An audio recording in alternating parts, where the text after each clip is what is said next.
Just a little different. I want to share with you a sad story about the Illinois toll road mafia of going after a fully disabled U.S. combat veteran. There was a fully disabled U.S. combat veteran who was driving through Illinois, doesn't live in Illinois. His state does not have toll roads. He's not familiar with them, never leaves his home usually. And he was with his wife on a trip and just driving along, no problem at all, everything's cool.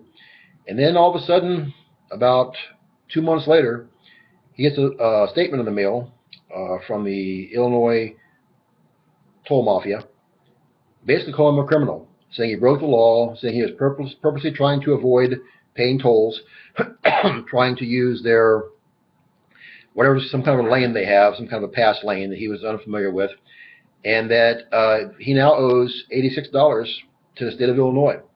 The tolls were only worth $6, but see, they waited 2 months to send him a bill and then tacked on $80 worth of fines.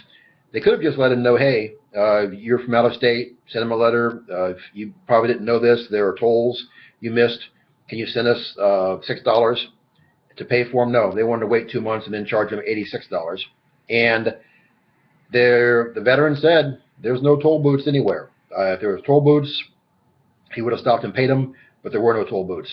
But they just basically verbally assaulted him and harassed him and bullied him, and just terrible, just pathetic to treat a combat veteran, someone who served, gave their life up for their country and didn't die, but paid the price very heavily for it.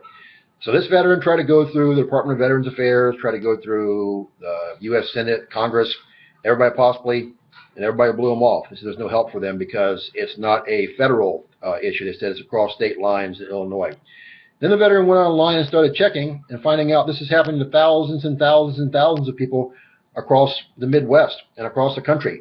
And that 70%, up to 70% is the stats that he found, shows that up to 70% of their revenue in Illinois is gotten by this. This is kind of like the old speed traps in Florida. When I was a little guy, you would see speed traps set up where if you were 1 mile an hour over, and the speed would drop down 15, 20 miles an hour, like within nothing, and they would catch you even being a foot over the line. It's like that. So one thing that I've learned from this story, I'll never drive in Illinois, and I recommend anyone out there, if you're thinking about going to Illinois, don't go there. Don't put a dime into that state's crooked economy. Don't buy any food there. Don't buy any gas there. If you absolutely have to go to Illinois, avoid all the toll roads and take back roads or anywhere you have to, even go around a little bit. I wouldn't give them a dime of my money. They treated this veteran and his wife with total disrespect and total uncaring, and they bullied him and harassed him and just treated him terribly. And he has no choice but to pay the $86, because if not, they start compiling the fine. It turns into thousands of dollars, and they can revoke his license in his home state, and they can do all kinds of things. So Big Brother's out there, and corruption and lies and crooked things are out there. Understand that time is short in this world, and the old world we used to know is gone forever. So the main thing is that you know Jesus as your Savior. And if you don't, I've got a prayer in the box below the video title. Pray that prayer and do those 6 steps as soon as possible, and you can know Him.